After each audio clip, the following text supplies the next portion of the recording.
Hello friends, divine lights association team के banking awareness quiz segment में आप सभी का हार्दिक स्वागत है।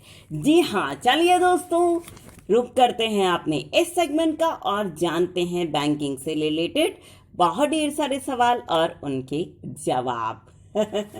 चलिए शुरू करते हैं। पहला क्वेश्चन है, यदि सेविंग्स अकाउंट से 12 महीने तक किसी प्रकार का लेन देन या ट्रांजैक्शन ना किया गया हो तो उस स्थिति में उस अकाउंट को किस नाम से जाना जाएगा? आंसर है इनएक्टिव अकाउंट। देखो भाई, अगर आपका बचत खाता है, अगर आपने उस बचत खाते से कोई भी लेन देन या ट्रांजैक्शन 12 महीने तक नहीं किया तो उस स्थिति में वो अकाउंट हो जाएगा इनएक्टिव अकाउंट। और अगर आपने 24 महीनों तक उससे कोई लेन देन नहीं किया तो वो अकाउंट हो जाएगा डोरमेंट अकाउंट। ठीक है, नेक्स्ट, सीडीआर का फुल फॉर्म क्या है? आंसर, कॉरपोरेट डेब्ट रिस्ट्रक्चरिंग। क्या है? कॉरपोरेट डेब्ट, डीईबीटी, डेब्ट रिस्ट्रक्चरिंग। चलिए नेक्स्ट सवाल पर आगे बढ़ते हैं। हमारा नेक्स्ट सवाल है, फिक्स डिपॉजिट ओपन करने के लिए हमें बैंक को कितना न्यूनतम शुल्क देने की आवश्यकता होगी?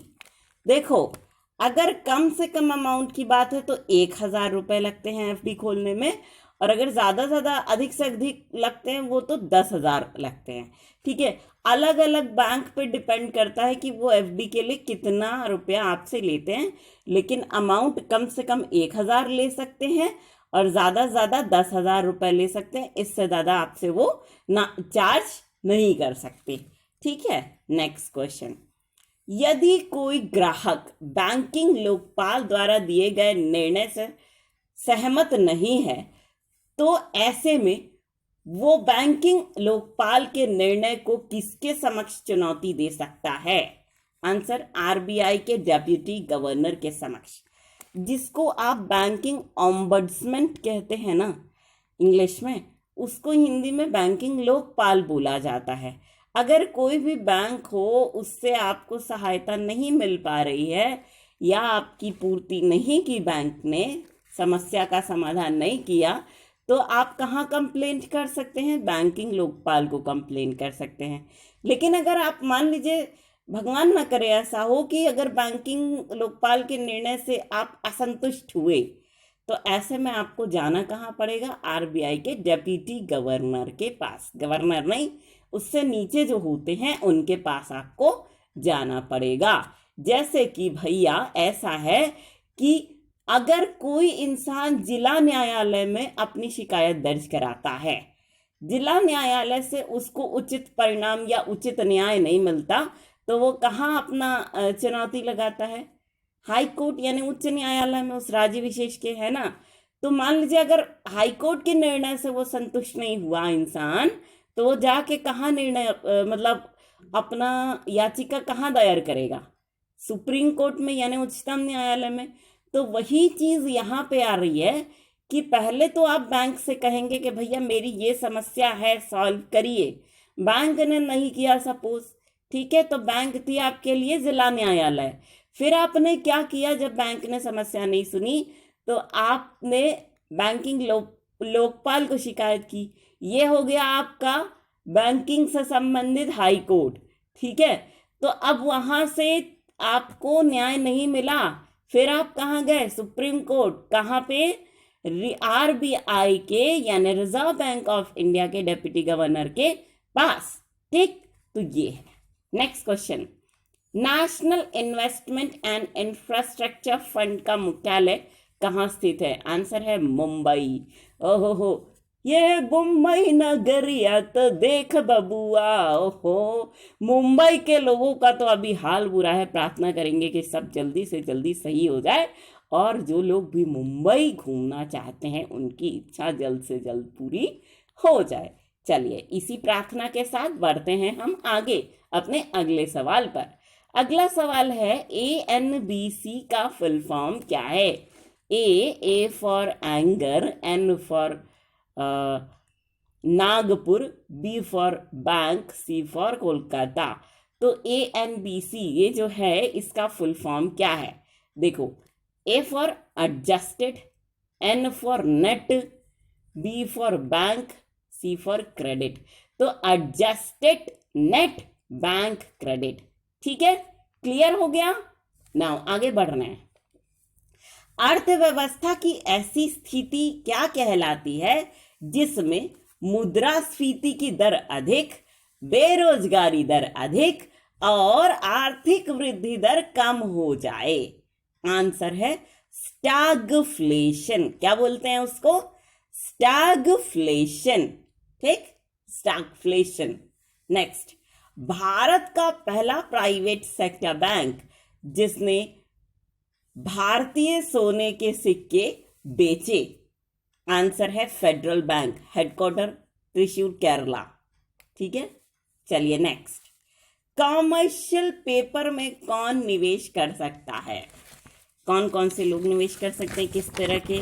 देखो, एक तो कॉरपोरेट डीलर्स निवेश कर सकते हैं, दूसरा है प्राइमरी डीलर्स निवेश कर सकते हैं, और next all Indian financial institutions, ये सारे ही निवेश कर सकते हैं।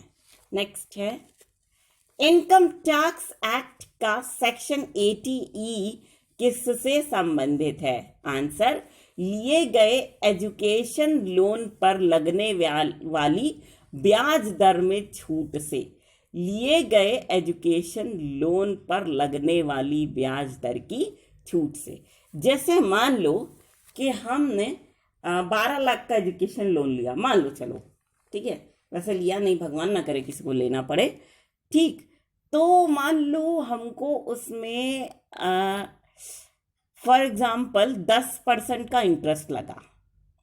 ठीक, चलो ठीक है, अब इंटरेस्ट लगा वो तो अलग बात है, हम पे करना चालू कर दिए, लेकिन हमारी बहुत अच्छी जॉब भी लग गई। ठीक है, तो अब हमको इनकम टैक्स भी देना पड़ रहा है। तो अगर हम इनकम टैक्स का 80E के तहत अप्लाई कर देते हैं, इनकम टैक्स एक्ट के 80E के तहत, तो क्या होगा, जो 10% हमारे लोन पर ब्याज लगी है ना, वो घट करके जितना भी परसेंट वहाँ के उसके हिसाब से होगा वो हो जाएगा। हो सकता है 10 का 5% हो जाए, हो सकता है 10 का 7% हो जाए, ऐसे ऐसे। ठीक है, समझ गए? तो जो 80E सेक्शन है ना इनकम टैक्स एक्ट का, वो इससे संबंधित है, हम ये कह रहे हैं आपसे। ठीक है, चलिए नेक्स्ट। FCCB का फुल फॉर्म क्या है? आंसर है foreign currency convertible bond. F for foreign, C for currency, again C for convertible, और अगेन B फॉर बॉन्ड। ठीक है, foreign currency convertible bond. Next question है, क्षेत्रीय ग्रामीण बैंकों और सहकारी बैंकों पर नियंत्रण रखने वाली संस्था कौन सी है? आंसर है नाबार्ड। ठीक है भाई, अगर मान लीजिए बैंक गलत काम करता है तो बैंकों से कौन निपटेगा? RBI निपटेगी। निपटेगी कि नहीं? तो इसी तरीके से अगर सहकारी बैंक, कोऑपरेटिव बैंक है मान लो, या फिर रीजनल रूरल बैंक है, अगर ये गलत काम करते हैं तो इनसे निपटेगा कौन? नाबार्ड। ठीक है, इन पे नकेल कसती है नाबार्ड। ठीक, जैसे बैंकों पे RBI कसती है, वैसे ही नाबार्ड ऐसे बैंकों पे कसती है, चाहे क्षेत्रीय ग्रामीण बैंक हो या सहकारी बैंक हो। ठीक है, जिनको कोऑपरेटिव बैंक बोला जाता है। नेक्स्ट, भारतीय संविधान का कौन सा अनुच्छेद वित्त विधेयक से संबंधित है? आंसर, अनुच्छेद 110। देखो, अनुच्छेद 110 3 से पता चलता है कि कोई भी बिल जो है वो वित्त विधेयक है कि नहीं। इसको कौन से, किस अनुच्छेद के पैरामीटर से जांचा जाता है? अनुच्छेद 110 3। ठीक है, next, royal bank of Scotland का मुख्यालय कहाँ स्थित है? भाई देखो, ये क्वेश्चन छोड़ भी सकते हैं आप लोग, ध्यान से सुनिए। Edinburgh, United kingdom. ठीक है, एडिनबरा में स्थित है इसका headquarter. Next, national housing bank पहले किसकी सहायक संस्था थी? आंसर है रिजर्व बैंक ऑफ इंडिया की सहायक संस्था थी। लेकिन अब अगर पूछा जाए किसकी सहायक संस्था बन गई है, तो आपका जवाब होगा भारत सरकार की सहायक संस्था। किसकी? भारत सरकार की। जब भारत सरकार ने आरबीआई से पूरी हिस्सेदारी इसकी ली थी, उसी समय घोषणा कर दी थी सरकार ने कि अब हम नेशनल हाउसिंग बैंक को अपने अंडर में ले लेते हैं भाई। तो इसी घोषणा के साथ हमारा ये सेगमेंट भी खत्म हो गया। लेकिन फ्रेंड्स, हम आपसे एक रिक्वेस्ट जरूर करेंगे कि आप इस सेगमेंट को दिल खोल करके एंजॉय कीजिए और साथ ही इसे उन लोगों तक जरूर से जरूर पहुंचाइएगा जो लोग इंटरनेट फैसिलिटी का लाभ नहीं उठा पा रहे हैं, है ना।